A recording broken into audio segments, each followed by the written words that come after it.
Good evening from Los Angeles, California. I'm Dr. Ryan Ava. As we're approaching the end of the 7th week of Iran's protests, we're also witnessing an increased pressure on the leaders of the free world to stand in solidarity with the brave men and women of Iran. The barbaric and fascist regime of Islamic Republic is also intensifying its crackdown on the protesters, and as many geopolitical experts, journalists, and activists such as Masih Alinejad and Nazanin Boniadi have reiterated over and over, the regime is not reformable, and its 43 years of history is a testament to that. Another myth is that this regime is reformable. However, the 43-year case study of the Islamic Republic has proven otherwise.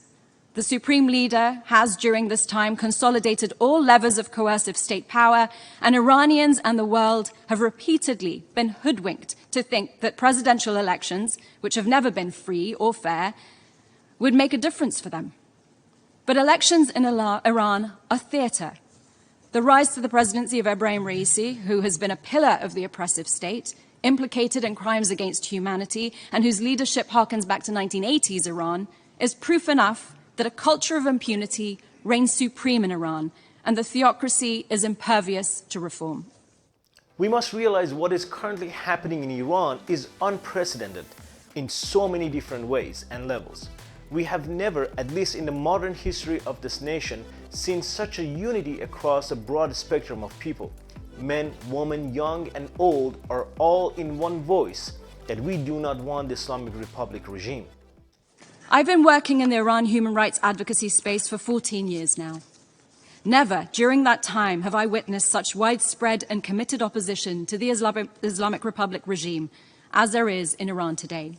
As I have reiterated in my previous videos, the two generations leading Iran's protests were merely teenagers during the 2009 Green Movement, or were a few years old or just born. And the courage and the bravery demonstrated by these young people is remarkable. In a way, older generation feel a sense of duty to rise up and stand next to their kids in solidarity and give a big middle finger to the regime of Iran and to the very person of Ayatollah Khamenei.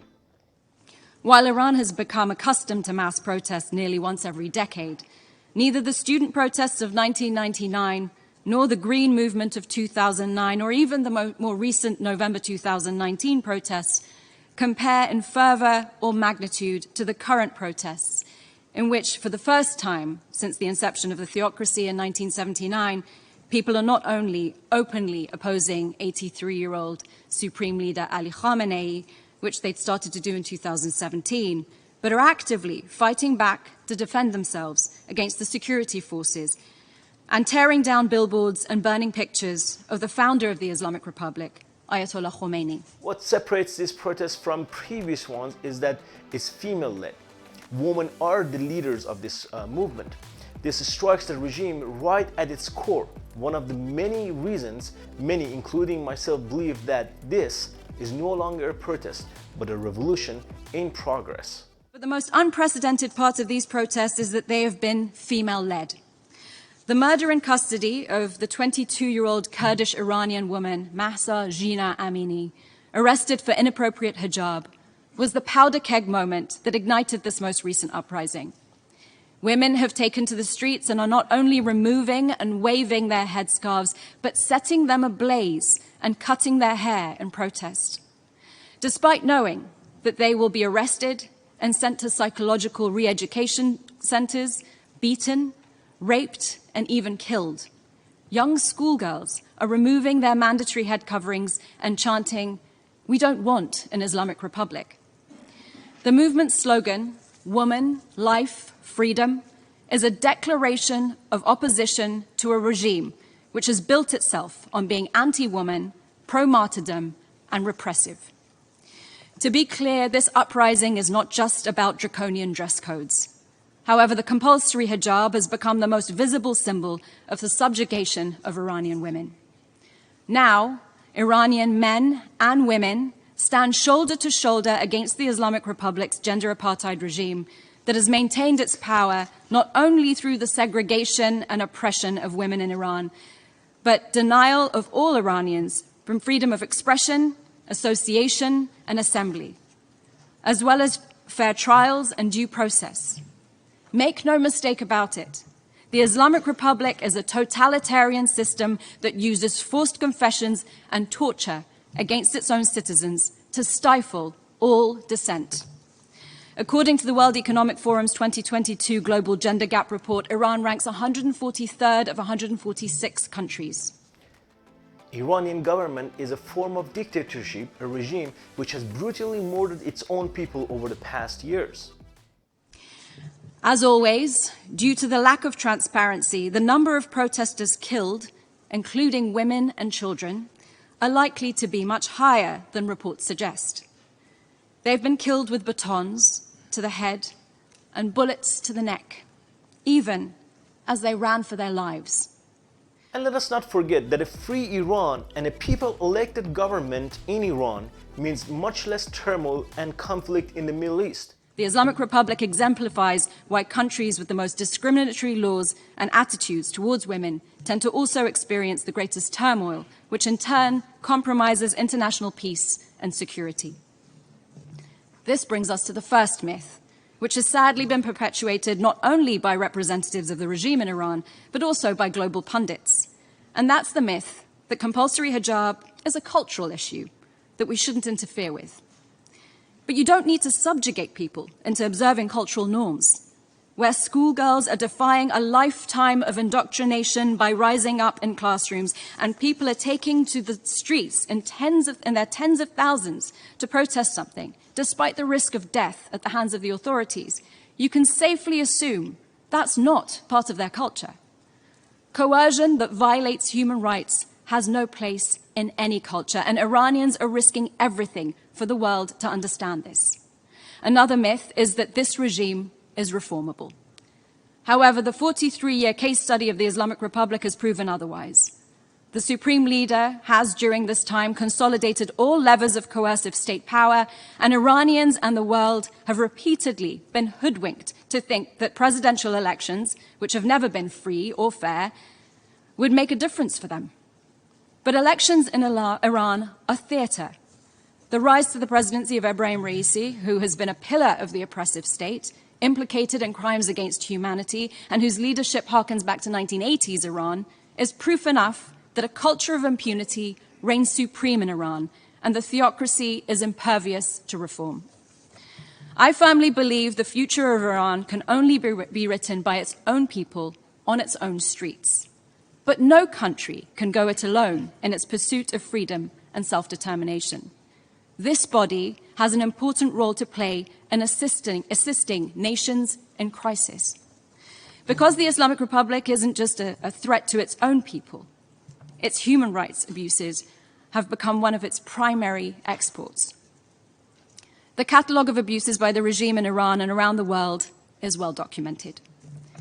Throughout its history, the Islamic Republic regime has taken foreign hostages to use as political bargaining chips, and it's intimidated, abducted, and assassinated dozens of dissidents beyond its borders, including recent attempts on the lives of prominent writers and activists just miles away from where we're currently gathered.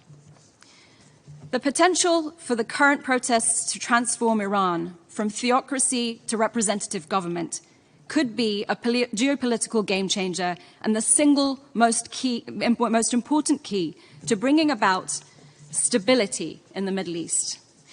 That's why I believe in building global unity and regional capacity against the Islamic Republic's crimes under international law, including human rights abuses.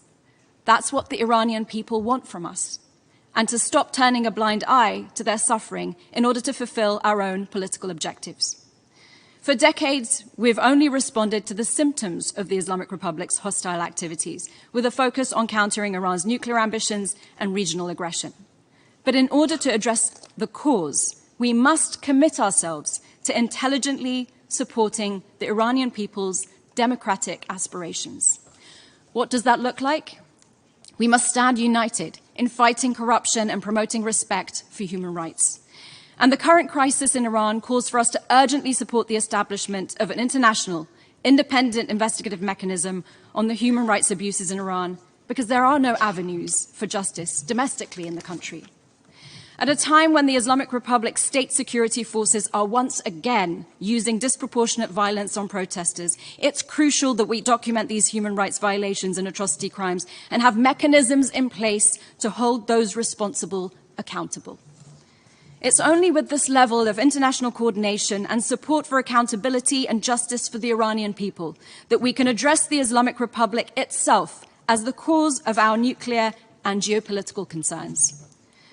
But one thing is clear. Human rights abuses at this scale are a symptom of a deep political malaise and a government considered illegitimate by its own people. Human rights are intricately bound with respect for the rule of law, and there can be no good governance in the long run without the rule of law. Good and law-abiding governance not only make for better regional neighbors, but also cooperative members of the international community. An Iran that is more respectful of and representative of its citizens will help this august body achieve its central mission, the maintenance of international peace and security. While the Islamic Republic doesn't represent Iran's 2,500 years of rich history and culture, I'll leave you with something that does. A poem, Bani Adam, by the 13th century Persian poet Sa'di, which is also inscribed on the United Nations building entrance. Human beings are a member of a whole, in creation of one essence and soul. If one member is afflicted with pain, other members uneasy remain. If you have no sympathy for human pain, the name of human you cannot retain. The international community should want what the courageous demonstrators in Iran want. It's time for us to stop abetting the Islamic Republic of Iran and start supporting the freedom-loving people of Iran. Thank you. Thank you, Nazanin. That was an creation of one essence. And while the Islamic Republic doesn't represent Iran's 2,500 years of rich body achieve its central mission, the maintenance of international peace and security. While the Islamic Republic doesn't represent Iran's 2,500 years of rich history and culture, I'll leave you with something that does. A poem, Bani Adam, by the 13th century Persian poet Sa'di, which is also inscribed on the United Nations building entrance.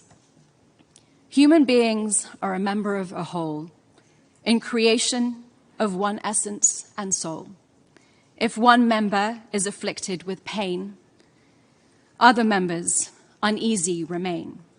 If you have no sympathy for human pain, the name of human you cannot retain.